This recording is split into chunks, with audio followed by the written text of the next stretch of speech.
Di Kelurahan Jati Padang, Jakarta Selatan belum diperbaiki usai jebol karena luapan air pasca hujan deras. Diketahui tanggul Baswedan ini sudah jebol 3 kali.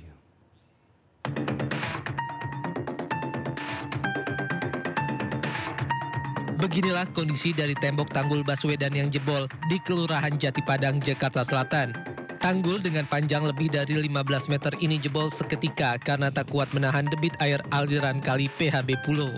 Akibatnya warga kawasan Jati Padang, tepatnya di RT 3 RW 6 Jati Padang, Jakarta Selatan, terpaksa beraktivitas di tengah banjir. Diketahui jebolnya tanggul Baswedan ini sudah ketiga kalinya. Sementara Gubernur Jakarta Pramono Anung memerintahkan Dinas Sumber Daya Air dan Dinas Bina Warga untuk segera memperbaiki tanggul yang jebol. Jadi tanggul yang jebol ya segera minta kita perbaiki, termasuk kemudian kejadian yang terjadi di Kemcik dan di Kemang Village itu betul-betul karena memang tanggulnya juga jebol. Sehingga semua tanggul yang jebol saya sudah minta kepada sumber daya air, kepada Bina Marga untuk segera dilakukan perbaikan. Warga berharap adanya percepatan perbaikan tanggul karena saat ini sudah memasuki musim hujan dan Jakarta kerap dilanda cuaca ekstrim. Dan untuk mengetahui perkembangan terkini di lokasi tanggul jebol, sudah ada rekan Dilami Aulia dan juru kamera di sana. Ya Dilami, bagaimana kondisi korban banjir saat ini? Dan apakah tanggul yang jebol sudah mulai diperbaiki, Dilami?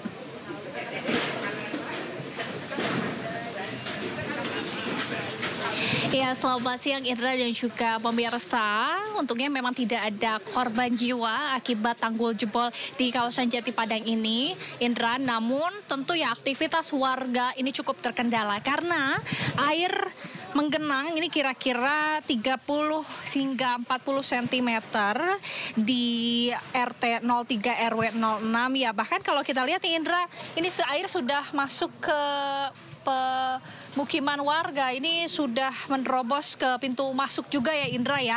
Dan kalau dibandingkan begitu ya dengan pagi tadi, debit ketinggian air atau banjir ini cukup menurun. Tadi kira-kira ada 60 cm, sekarang hanya berkisar 30 hingga 40 cm.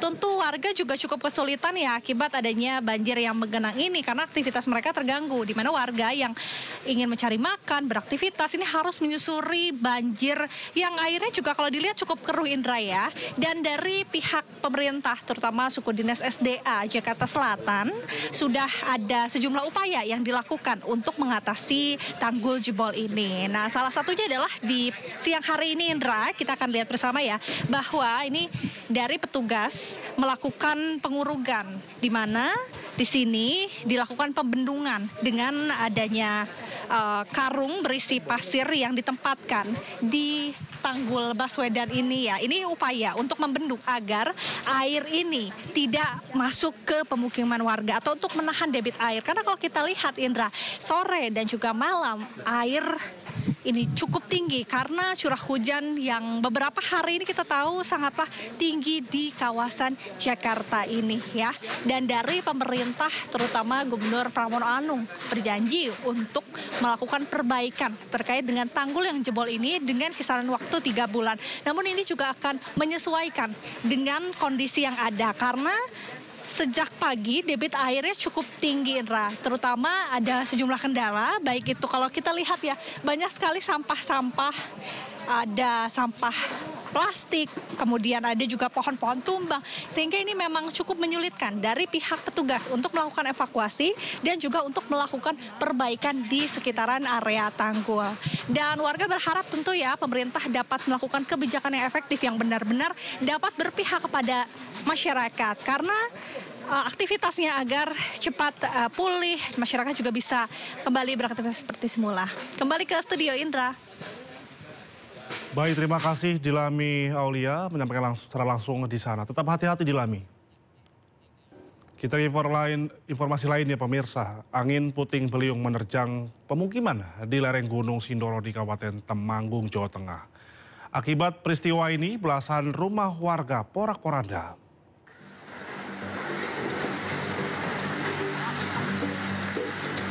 Angin kencang memporak-porandakan rumah warga di Dusun Katekan, Desa Katekan, Kecamatan Ngadirejo, Temanggung. Atap rumah berterbangan dan roboh. Saat kejadian tidak ada turun hujan. Akibat puting beliung ini, 6 rumah warga rusak. Di sekitar makam berputar-putar sehingga mutar lewat di atas rumah saya hingga terus lewat di bawahnya rumah saya kan atapnya terangkat oleh puting beliung tersebut. Pak, itu waktu itu baru hujan deras nggak, Pak? Belum turun hujan. Angin kencang juga terjadi di Desa Jelegong dan Giripurno. Berdasarkan data sementara, total 16 rumah warga rusak parah di 2 desa. Selain itu, angin kencang juga merusak fasilitas umum SMP 1 Bansari, menimpa sebuah mobil dan merobohkan baliho desa.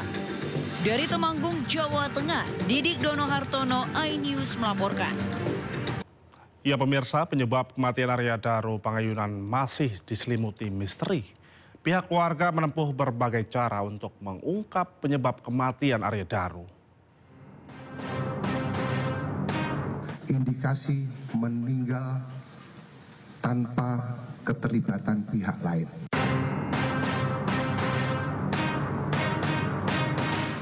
Keluarga Arya Daru Pangayunan menempuh sejumlah cara untuk memecahkan misteri penyebab kematian sang diplomat muda. Tim kuasa hukum Arya Daru Pangayunan telah mendatangi Mabes Polri untuk menindaklanjuti surat permintaan pengungkapan misteri kematian Arya Daru yang sebelumnya dikirim kepada Kapolri.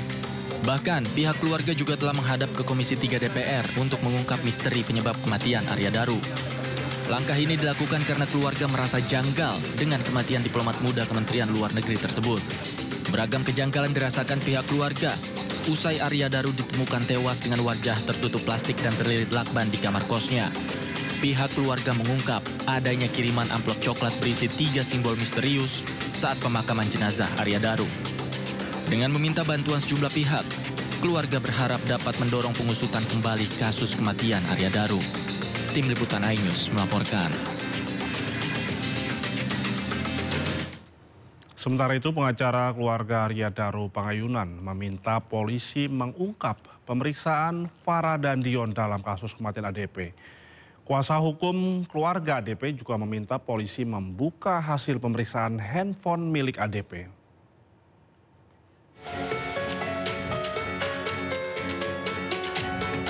Kuasa hukum keluarga Arya Daru Pangayunan, Nikolai Aprilindo, meminta pihak kepolisian mengungkap hasil pemeriksaan terhadap sosok wanita bernama Farah dan seorang pria bernama Dion dalam kasus kematian diplomat muda tersebut.